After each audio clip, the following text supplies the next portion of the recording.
Because the human instrument has failed, the Godhead frustrate sleeps within its seed, a spirit entangled in the forms it made. His failure is not failure whom God leads. Through all the slow, mysterious march goes on. An immutable power has made this mutable world. A self-fulfilling transcendence treads man's road. The driver of the soul upon its path, it knows its steps, its way is inevitable. And how shall the end be vain when God is guide? Namaste and welcome to this special session of our Svadhyaya round 3 on work and yoga. And today we have with us a very special guest, a dear friend, and also a great scholar, practitioner of integral yoga, and also my neighbor. Not just like in the room today, but also in like geographically also my neighbor. I've known Dr. Larry Seidlitz since 2004, I think, when we first met here in Pondicherry, and he had just, I guess, moved recently to Pondicherry at that time. So I've been associated working with him for many years. I worked with him at Sakar. I also studied with him on certain things on transformation of the vital. He has background in psychology, psychiatry. He's also practiced in the field, and I guess for the last 40 years or more, he has been associated a practitioner of integral yoga and also studying integral yoga as part of his scholarly pursuits. So he has written 3 books on integral yoga, and the book that we are discussing today is Integral Yoga at Work, which fits right in with our theme on work and yoga, as we've been reading letters and some of the passages from essays of Sri Aurobindo and also conversations and talks of the mother about work in the spirit of yoga, work as sadhana.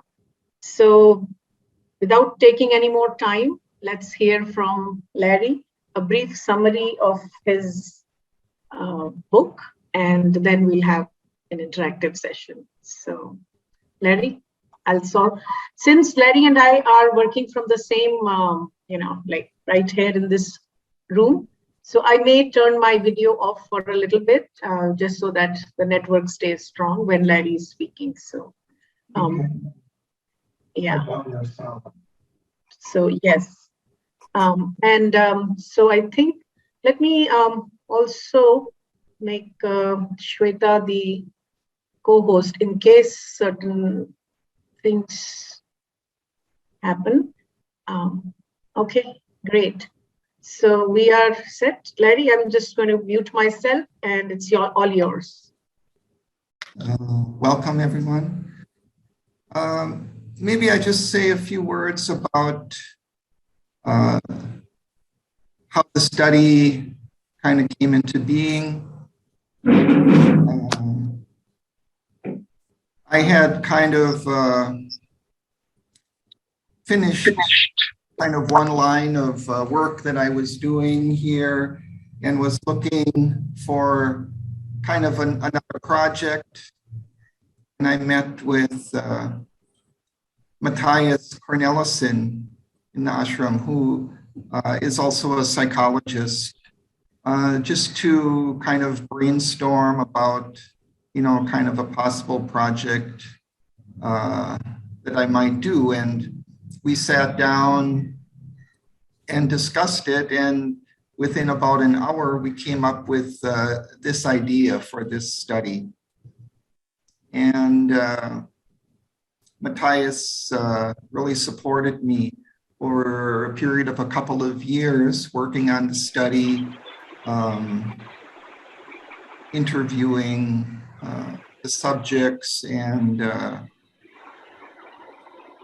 writing this book about it. So lots of credit and appreciation goes to him also for this study. Now,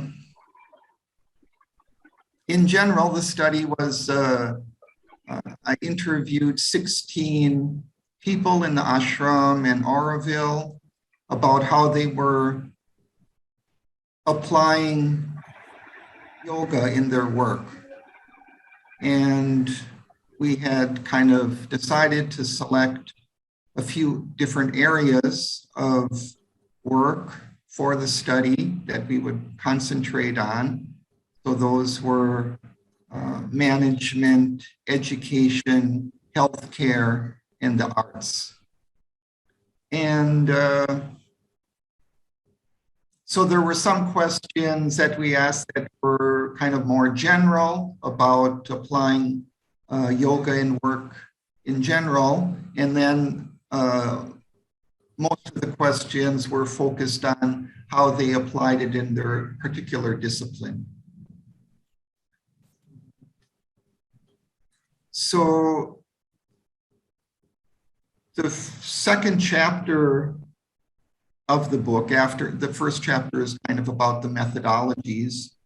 And there I also kind of did a little bit of research and looking at kind of qualitative methods of research, and found, you know, some interesting kind of helps in pursuing that. And so in the second chapter, we begin by looking at the general results of the practice of yoga, of the integral yoga on work. And there I identified 9 different themes that I found within a number of the different interviewees. So it wasn't necessarily all of them expressed these things, but several people did, and some people from at least more than one discipline. So I'll just list those as a start. That yoga gives greater meaning to life. Life, work, and yoga merge together in the people's experience. Money was often absent as a motivating factor in their work. Giving service became the main motivation for work. People felt the presence of the divine in their work, and they felt that they were an instrument of the divine, that the divine was working through them. Also, their interconnection with the divine, when they felt that, it would lead to greater harmony and efficiency in their work. And also when they were faced with difficulties, challenges, they would often feel concrete help coming from the divine to overcome that obstacle. And difficulties that they encountered were seen by a number of them as kind of a part of the yoga. Actually, some of them said, I don't really perceive difficulties. They're not really difficulties. They're kind of more challenges that come up in the course of the work. And then one has to kind of find a way to overcome them, those challenges. And finally, that the practice of the yoga and its fusion with their work would give fulfillment to them. They felt quite fulfilled in their life from the result of practicing yoga. So those were some of the general findings. Then within the specific disciplines, well, maybe I just say first kind of in the last chapter of the book, I discuss about kind of essential things that I learned and that was communicated by the participants. So drawing the essence of those lessons from the things that they said, in general, what I kind of took away was this sense of the need and the development of a growing kind of connection with one's own soul, with one's psychic being, as Sri Aurobindo terms it.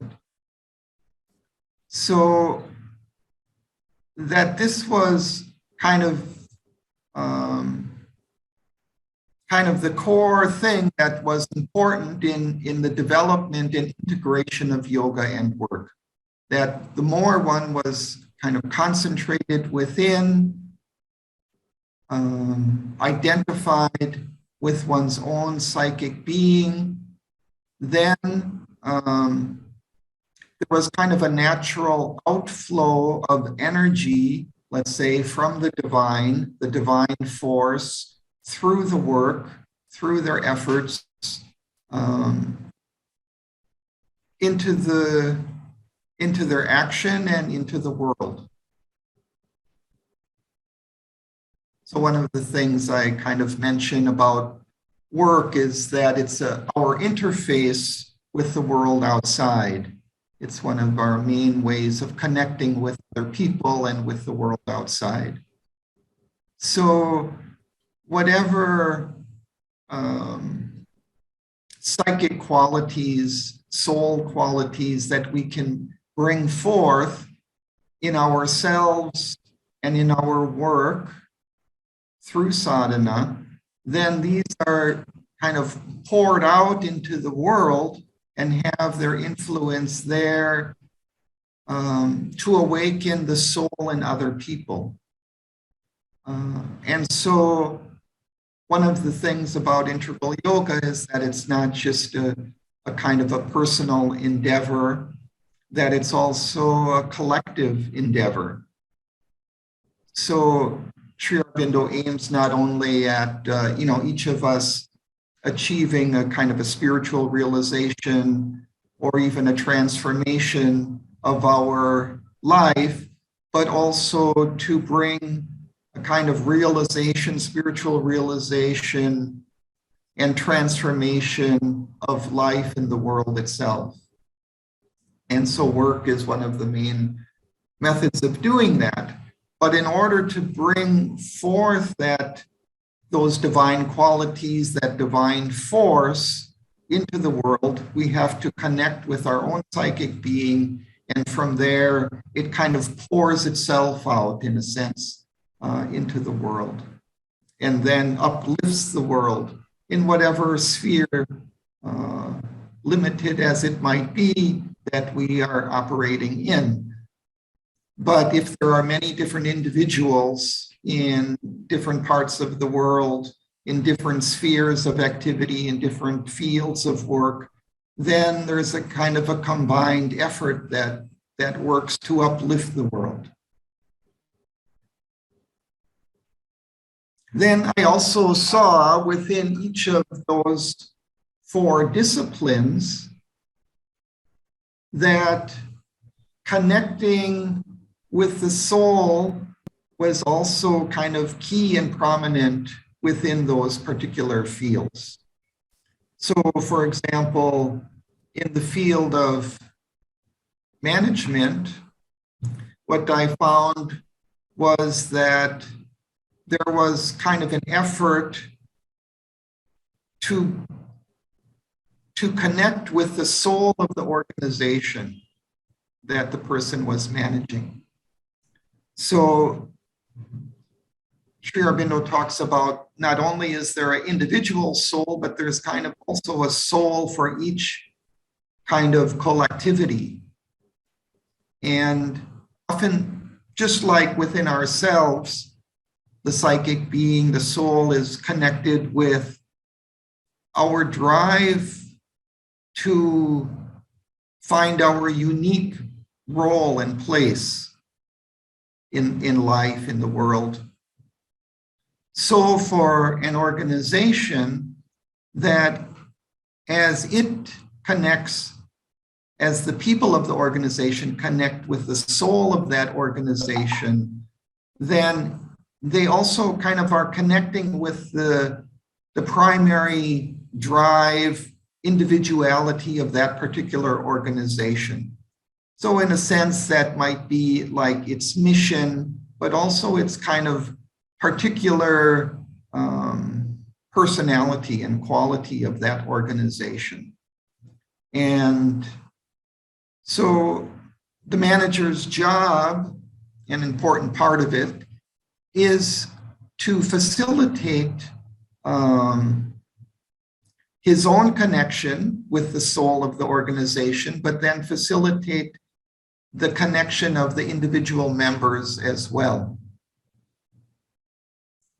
Part of that is, giving them a certain degree of autonomy so that they can pursue their particular place within the organization. They can find their kind of unique role within the organization. They're given opportunities to grow individually, and as they can connect more and more with their own individual soul, also then they are able to connect more easily with the soul of the organization. In the arts, there's a kind of, it's usually a more individualistic type of endeavor, but the essential point for most of the artists was really connecting with some kind of deeper spiritual source of inspiration for their work. But sometimes there was also this, there is a collective component to it, whether in the form of an audience to which one is performing in music, for example, or to whom one displays, one's visual art. That one is also kind of bringing out these soul qualities, these spiritual qualities that are inspiring one's work, bringing that forward into the world, into the community. And some of the artists also were very conscious of this kind of effort to connect with others in the outside world in order to bring forward their art, but also bring forward this kind of deeper sense of beauty to the world at large.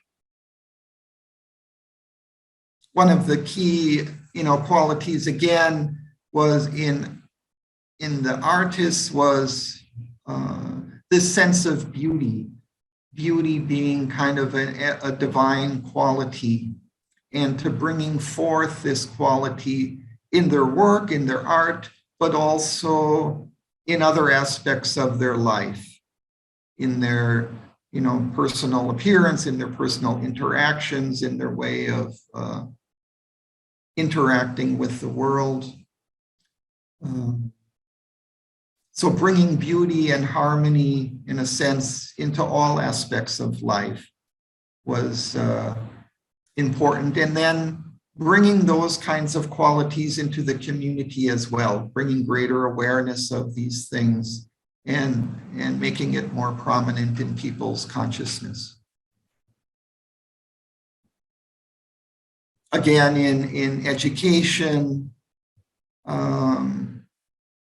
there is this emphasis on helping the individual student or child connect with their own psychic being. And that is, in a way, kind of the focus of the free progress system of education within the ashram, The teachers that I interviewed were all teachers in the ashram school. And that is kind of a key component of the education system.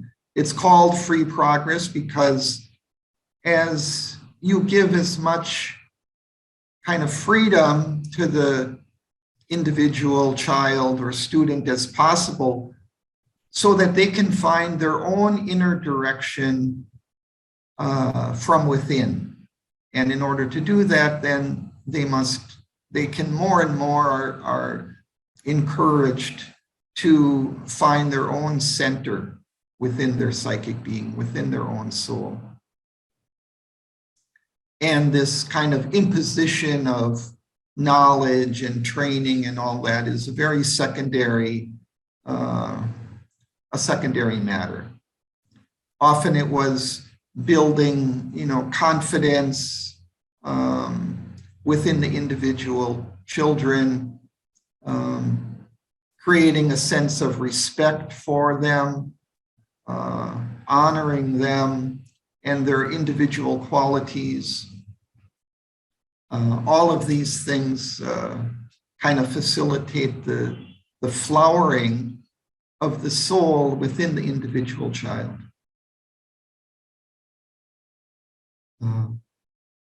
And finally, in healthcare, we could also say that connecting with the soul was key for the individual healthcare practitioners. And most of them would feel as if a kind of a channel for the divine force to work through them and to affect the health of their patients or clients. In some cases, that was, well, I think in most cases, that was like a very conscious key component of their endeavor. One was kind of an subtle energy therapist. So there she was very consciously trying to connect with this spiritual divine force and allowing it to operate in order to heal blockages within the client, energy blockages, subtle energies. Another Ayurvedic, first the homeopathic physician, really,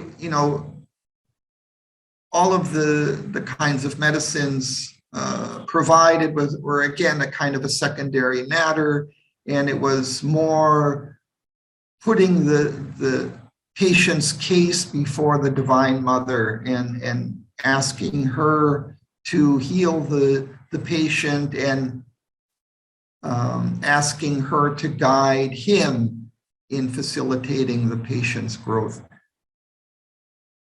But this person was very concerned with, just putting the entire responsibility for this on the divine and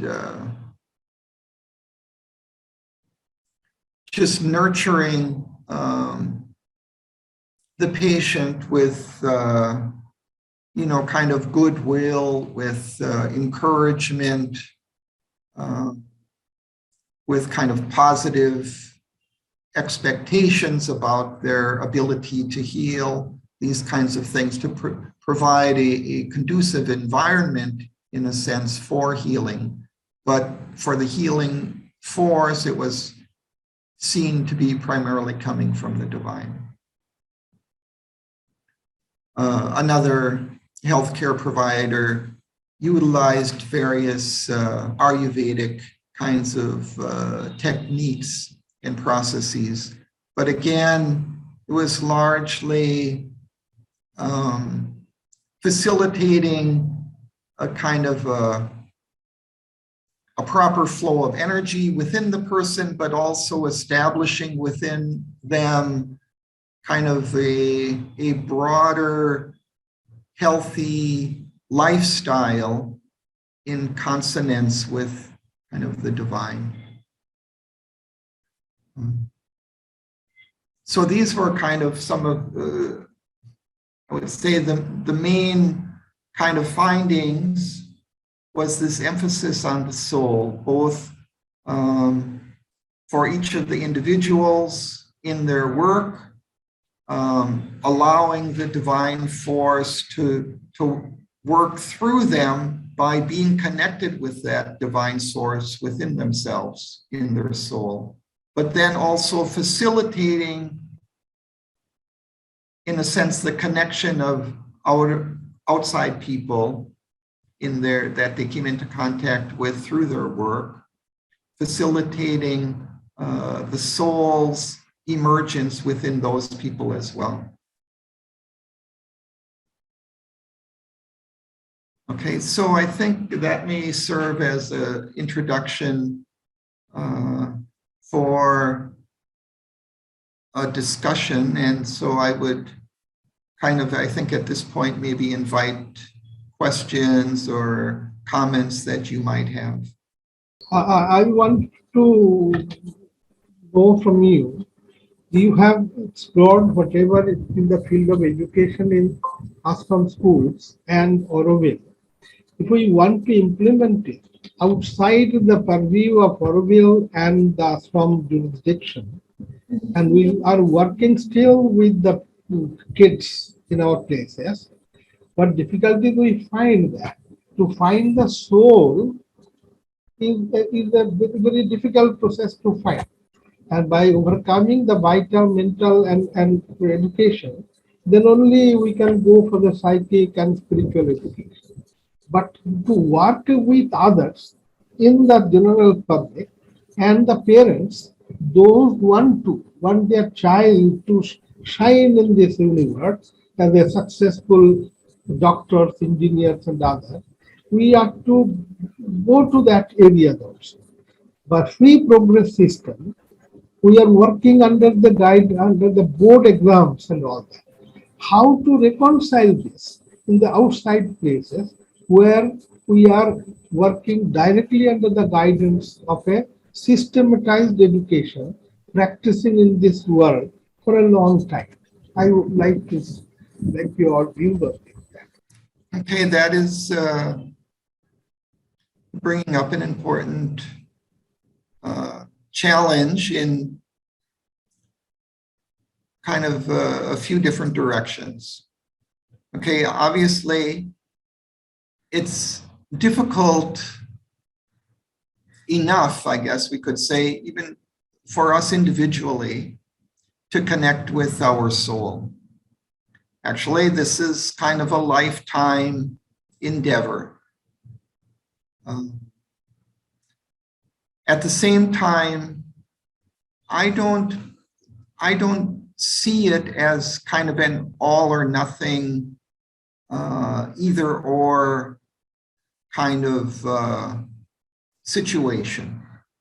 That I see it as kind of a work in progress that we can proceed on from wherever we are at the present moment.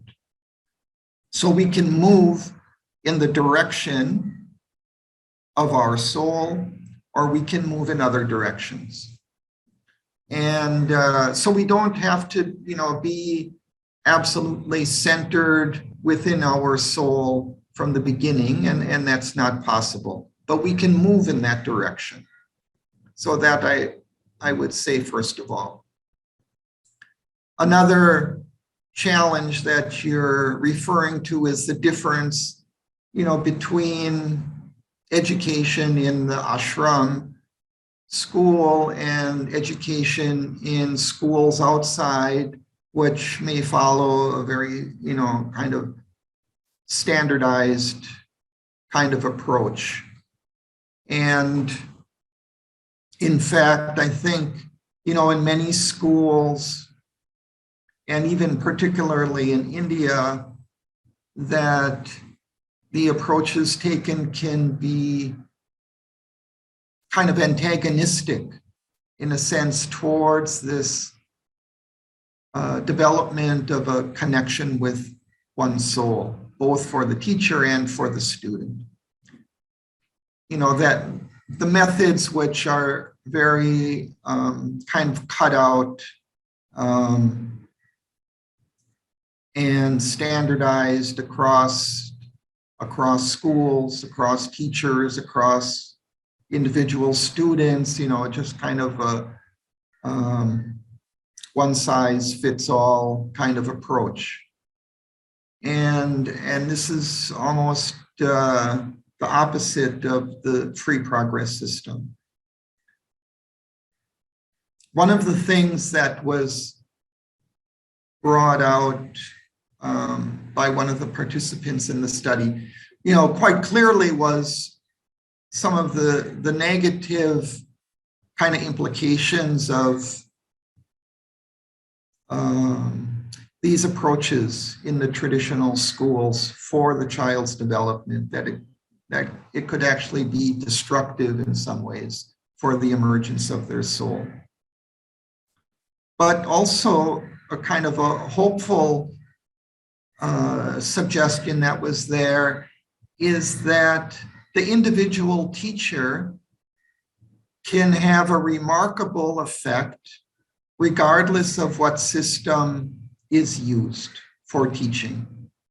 That often what's the most important element in the teaching environment, in the teaching situation, is that connection between the individual teacher and the student. So,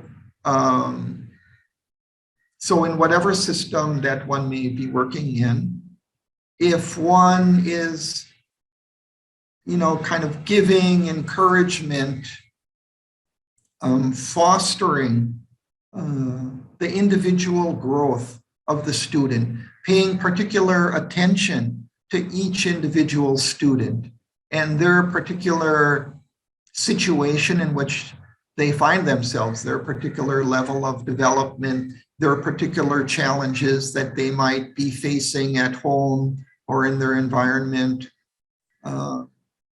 Taking into consideration all of these things, trying to interact with the child, you know, on that individual level, and in such a way to be fostering their growth.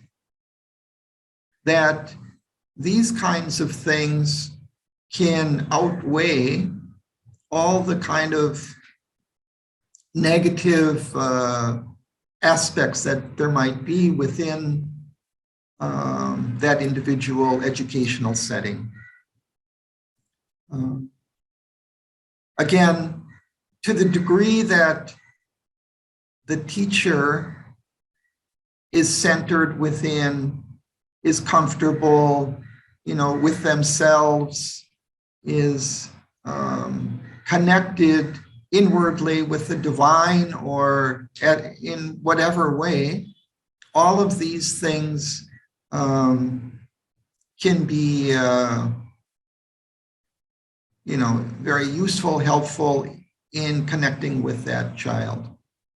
At the same time, we don't even have to think entirely in terms of connecting with the soul, but even, you know, the teacher being cognizant,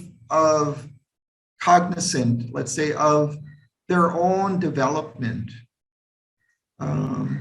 their own striving for growth, for greater perfection in their individual life in general and in their teaching as well, taking their teaching responsibilities seriously, you know, and doing their best to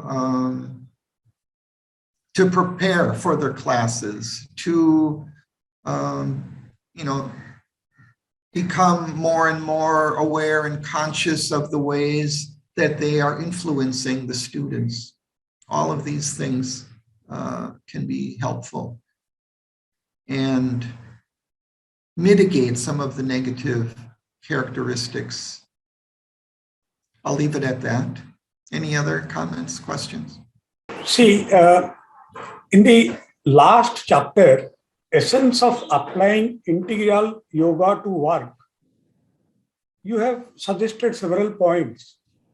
I'll just mention 2 points. Feeling the divine's presence in work, and second is feeling connected with the divine. Feeling connected with the divine essentially means feeling the divine's presence. So my point is how you differentiate these two. Yeah, I mean, the connection with the divine, I guess I think of in a broader way than feeling the divine presence. The divine presence I kind of perceive as a particular kind of inner experience of feeling surrounded in a way by the divine. But one could be connected without even having that kind of direct experience of the divine's presence that was immediately there within one's experience. One could feel, for example, that the divine was working through you, but and even noticing the results expressed in your work, but without having that immediate sensation, in a sense, or experience of the presence of the divine being there. Also, one can connect, in a sense of,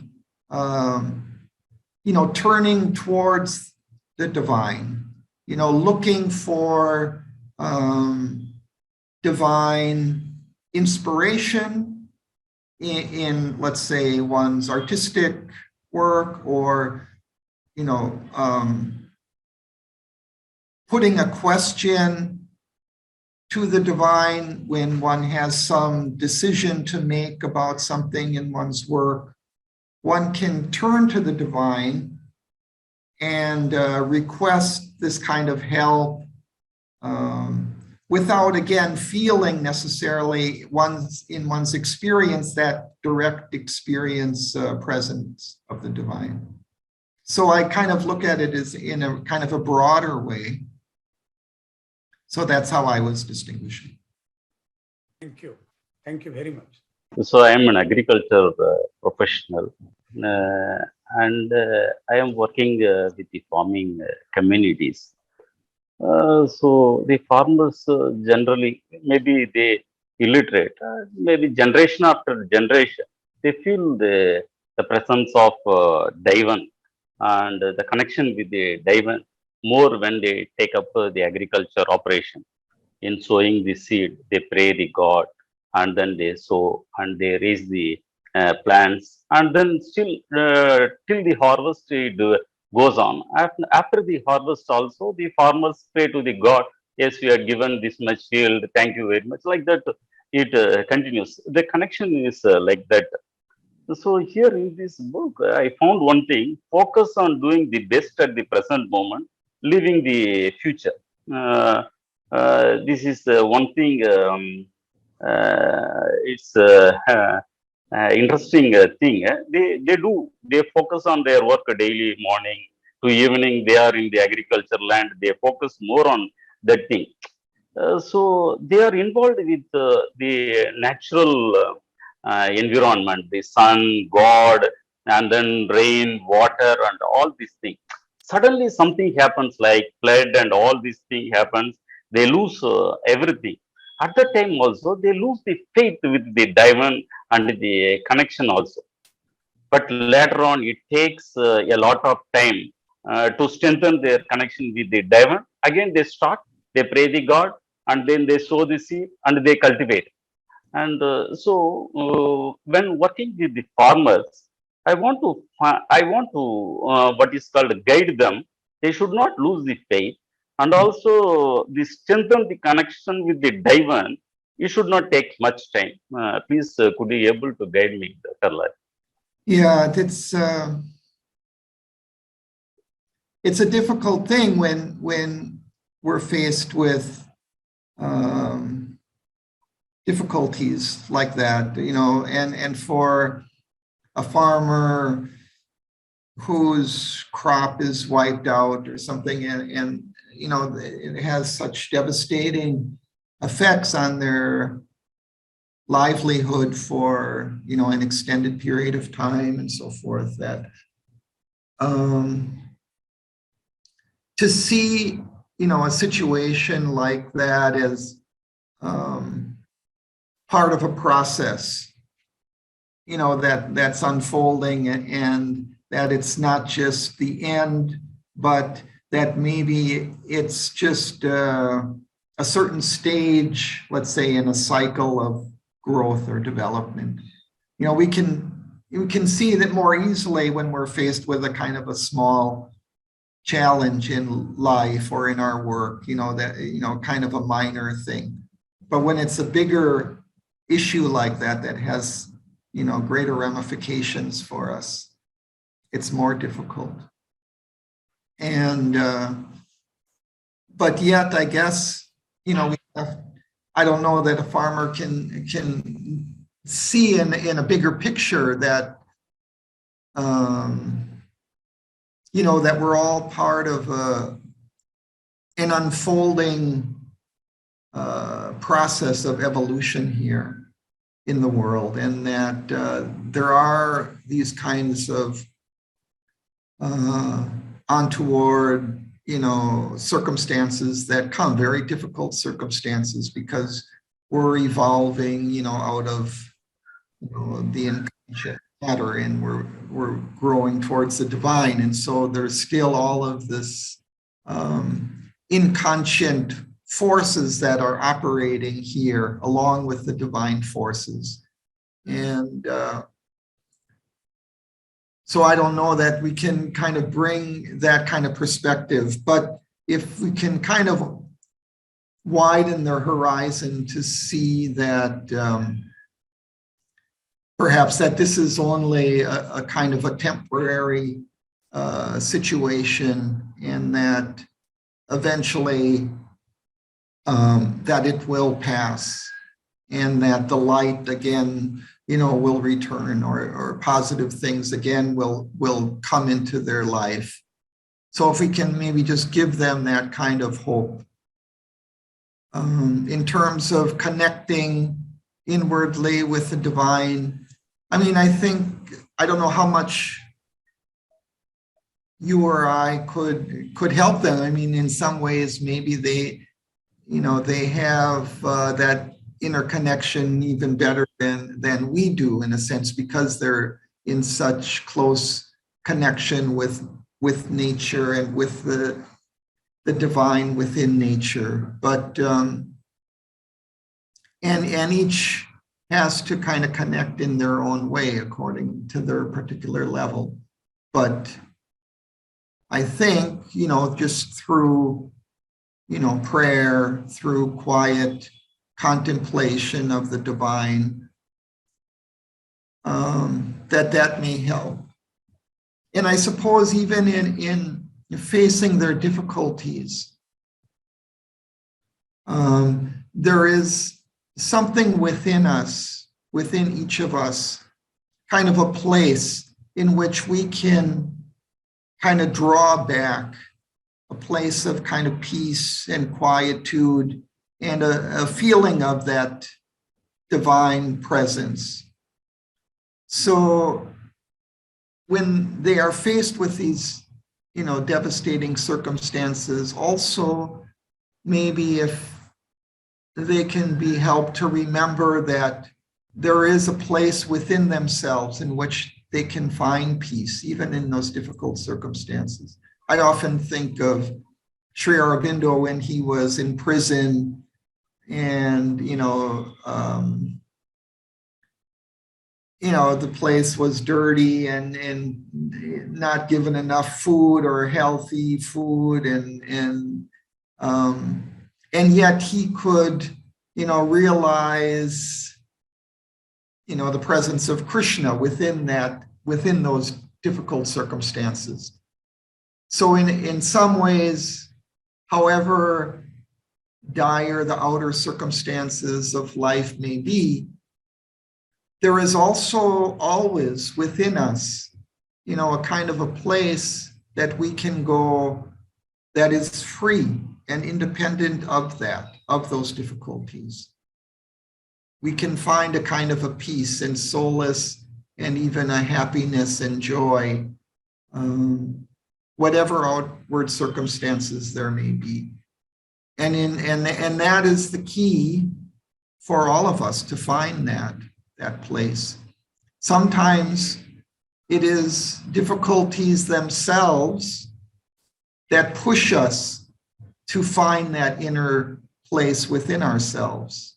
Maybe that is the reason for difficulties in life and in the world, to push all of us, to spur us towards our own divine center, in a sense, and find our strength within. Thank you. Thank you. Thank you very much.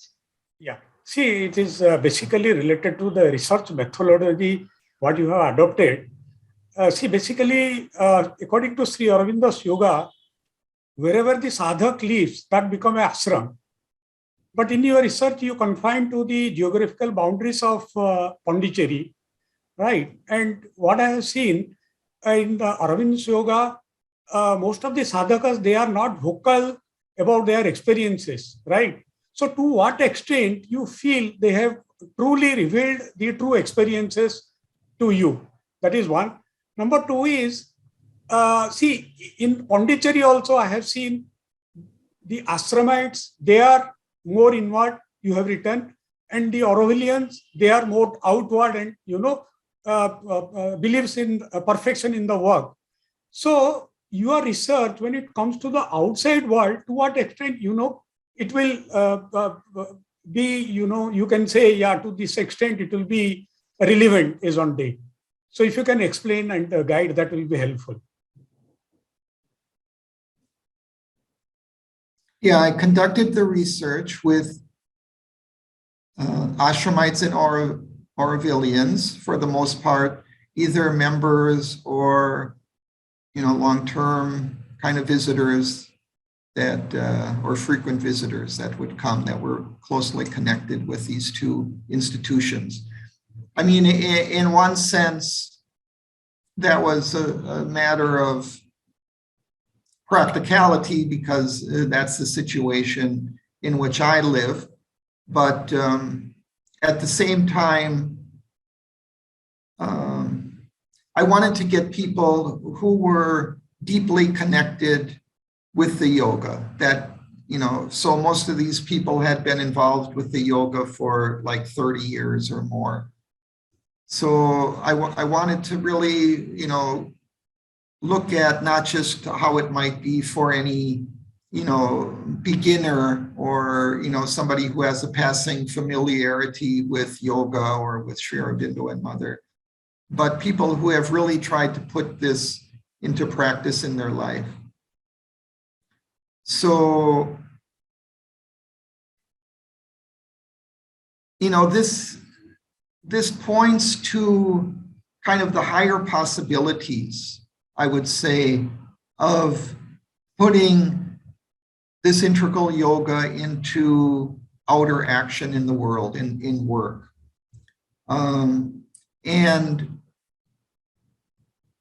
so we're looking at people that have been really trying to do this over decades of time.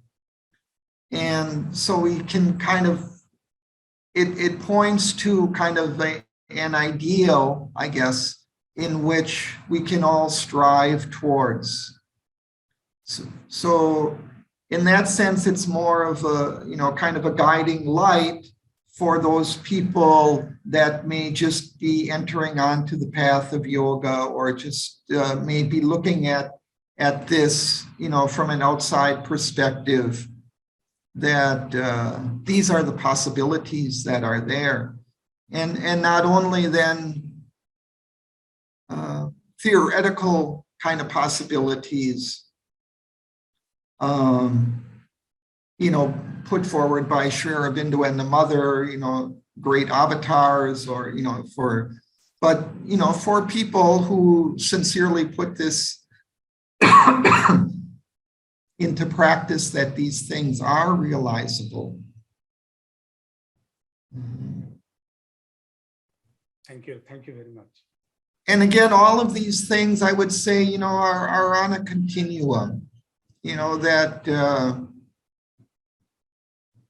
feeling the divine presence, for instance. I mean, for some people, that I talked to, one had the sense that they lived in the divine presence, all the time, that inner experience, inner connection was there with them all the time. And it flowed out in all of their, in their work and in their interactions with others, in their surroundings. You could just see it everywhere. But again, that's kind of one end of the continuum to which, it grows progressively over time, over decades. And in the beginning, there may just be kind of a vague sense of presence or peace that one feels occasionally when one meditates or when one prays, so that experience can deepen, can intensify, can become more frequent, can become more pervasive as the practice continues over time. So then the same with all of these other things, help coming from the divine when one feels in difficulty, or one feels kind of carried sometimes on a wave of the divine force, and then things are working very nicely and smoothly in one's work or in one's life. And then that connection may get broken again, and then things kind of get disordered and difficult. So these things are there, and as it grows, as you develop, that the continuousness of that experience and the fullness of it just simply increases.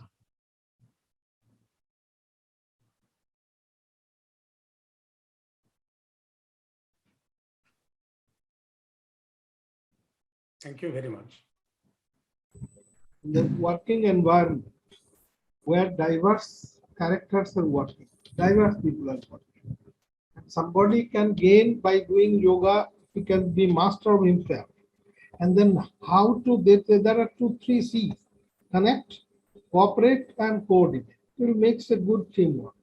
And in that situation, those who are not connected with the yoga, how to assimilate that to find the objective fulfilled for the organizational objective to fulfill, the goal of the organization to be achieved. There, can you reflect on that? I'm not sure if I fully understood the question, but I think again, it's like, it's a matter of how we move towards this kind of fuller experience of these different qualities that we're aiming at.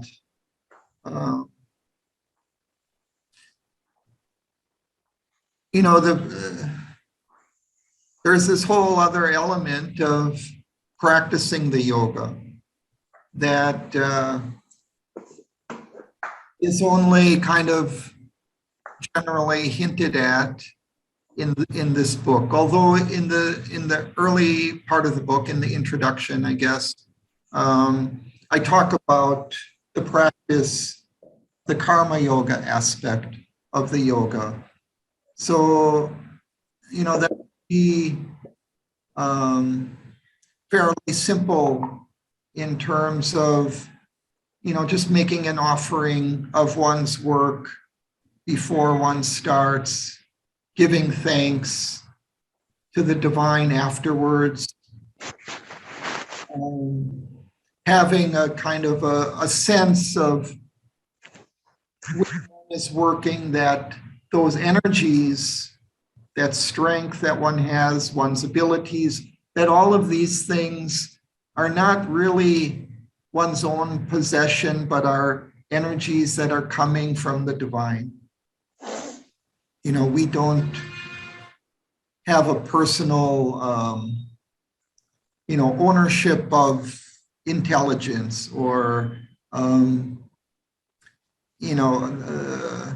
refinement in our ability to, use our hands or use our minds or use our speech or, whatever it is. All of these things are God-given kind of abilities that we have been given.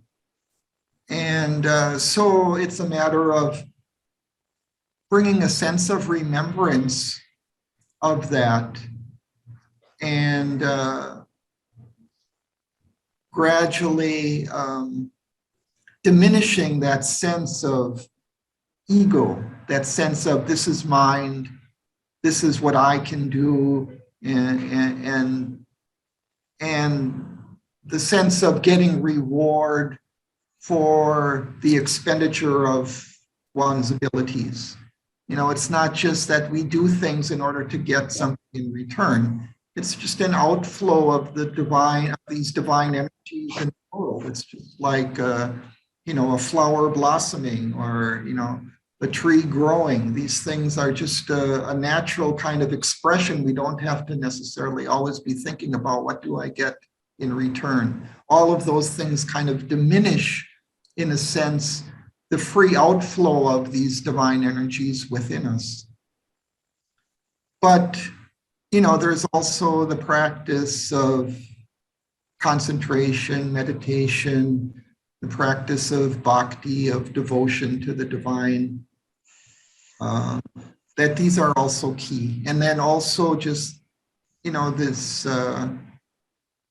aspect of the yoga that Sri Aurobindo talks about in the synthesis of yoga called the yoga of self-perfection, of kind of purifying, refining our mind, our vital, our physical being, and keeping these things pure, operating, as instruments of the divine force within us. So there are all kinds of other practices that we have to bring to bear in order to grow in these divine qualities. And I've only kind of touched upon that tangentially in the book, but actually I was just thinking in the last day or two, in fact, I think it was almost last night, I had this idea that maybe, my next book should be on the practices of integral yoga, that Sri Aurobindo, the actual kind of concrete practices that Sri Aurobindo and the Mother have suggested. They've suggested, I think, hundreds, maybe, of different practices that we can do to develop in all different directions of our consciousness, our physical, our mental, our vital, our spiritual consciousness, ways to connect with our psychic being. There are many different practices that we can do, and we have to, look at those in Sri Aurobindo and Mother's writings and begin to put that into practice in whatever limited way within our own lives.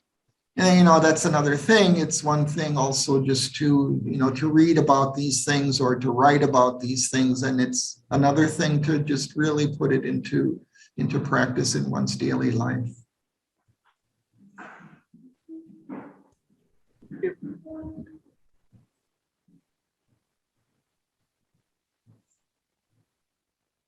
I hope that answers your question. I'm not quite sure. Thank you. So I guess I have one question. If we have time, maybe if you can speak briefly about that, Larry. And I had many points that I had not jotted down when I read your book the first time, and this time when I sort of reread parts of it. But one thing that I would like, if you can share just briefly about it, towards the end of the book, you speak about how you came to this realization that every other work that you were doing before, let's say, coming to India, initially you felt that there were two streams that you were working on: work for your living, the university work that you were doing, and also work as part of your yoga. But then when the two started to merge together, which is also a theme that is one of your key findings, how life, work, and yoga merge into one. So if you can just briefly speak about that experience. In fact, just yesterday, I was talking to somebody who brought this point up that there is my day job that I do to make my living.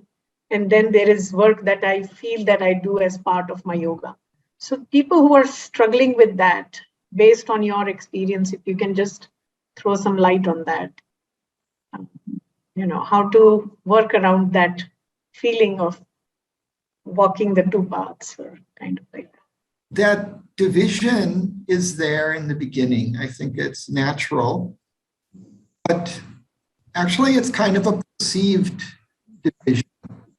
I mean, we don't necessarily understand how things are developing in our life, and how streams of activity and endeavor come together or are aimed to develop and to merge at a later point in time.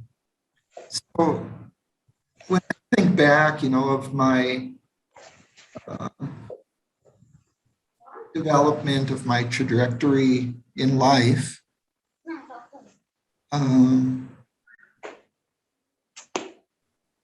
this kind of academic development, I went into it.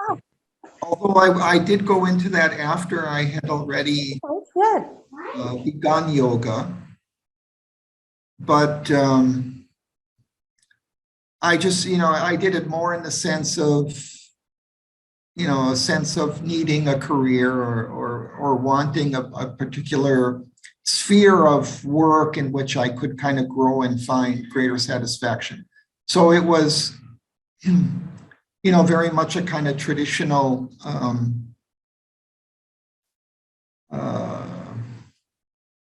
track, let's say, of psychology, fairly, scientific, not really connected so much with spirituality at all. On the other hand, I mean, the subject that I went into, I tried to, make it in a way somewhat close. I was studying, personality psychology, kind of in a sense, the processes of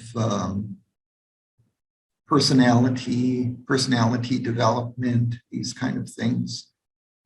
Also, I was studying life satisfaction, happiness, and the striving for these kind of positive qualities in life. But, I think what I ended up finding,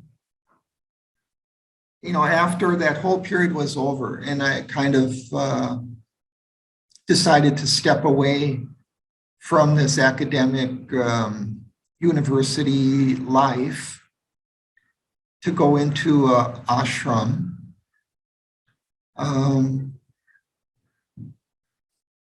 What I had developed was this whole kind of skill set, and a sort of an intellectual and also kind of personal development through that whole process. And these were kind of then just sort of basic qualities, very much independent of whatever, content that I had learned or mastered or whatever in all of my studies, that became more or less irrelevant. But there was some other kind of qualities that were developed in that process that I could then bring to bear on, I guess, this work of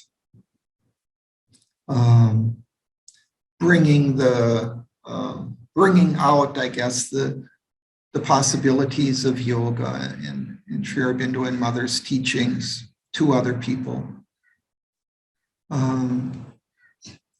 So when I look back, then those two streams and that seemed divided, in my university career. I had my spiritual interests, I had my professional interests, and I didn't really see how they could merge. But actually, they were always flowing towards, this stream in which they finally merged. And it was, clearly important, I think, for me to have this division in order to work on those abilities, to work on those skills that I learned in education. So we don't always know, I guess is what I'm kind of saying, that how things are working out in the world. In the development of the world, and we can see this, things are developing towards some kind of divine harmony in the world. And yet we see, like these countries are at war and killing each other, but actually all of this is moving towards some kind of divine life in the future. And we don't understand in a way the necessities of these divisions, why they're there. But somehow all of these things are necessary in order to come to that fruition that it is eventually leading towards. But just maybe one other thing that I would add is that there were particular moments, where I made decisions, and those were, particularly key. And I wouldn't say that, it was just, all of me that was making that decision. Maybe I was, being led to that decision and something was working in me. But there was, a moment when I said, okay, I'm going to, put aside my career in academics and I'm going to go to an ashram. And there was a moment when I decided I would leave, that ashram in America and move to India and come to this place. So those were kind of key moments that also made a significant difference, and brought qualitative changes. I suppose there was also a moment when I, became familiar with Sri Aurobindo and Mother's teaching and said, okay, this is what I want to pursue. This is what I feel is the truth in life, and that however difficult and however far I am away from these ideals right now, this is what I want to pursue in life. So that was also key. Yes, thank you. I should also add that Larry and I went to the same university for our PhDs, except that he was a few years ahead of me. And it's interesting, if we were to go back to University of Illinois, Larry, and tell them that there are two people who were given this stamp of PhD from your institution who chose to give up their academic career for, this whatever calling. And it will be interesting to do a little case study on what is there at UIUC, which does things like that. So I know we could have some more questions. I'm sure there are some thoughts and comments and questions, but I guess in the interest of time, we should close. Shweta, what do you think? Maybe if we can take a last question, if Larry has time, if anyone has a last question. Because it's a special talk that we are having, and a very good flow has been created. Anyone has a last question, otherwise we can. I am thanking Larry for writing a great book which will help us in practicing this yoga. And also, the difficult part is merging of I into we. in the organization field, I can be practicing yoga, I can surrender to the Supreme, I can feel the divine in my work. And then from Swarajya to Samratya, that I think we can focus on how to do that, because in the field of education, in the field of healthcare, and in the field of management, the people in our country is coming like torrents. There are lots of people, but personalized attention in the institution is absent there. In that field, how to do that? It is one of the questions is there. Otherwise, it's a wonderful book you have written too. Thank you very much for that. Thank you. That's a good suggestion. I think we, as Audio would love to have Larry once with us for this special chapter that he has created in this book, which I think we as a team are actually going to read it all together. Insights of different practitioners as well as healers and teachers that you have in this book is really very helpful, Larry, and I'm just thankful to you for this wonderful compilation. Okay, thank you all for joining and reading the book and participating in this. I'm very grateful. Thank you, everyone, for engaging Larry and all of us with interesting insights and questions and comments.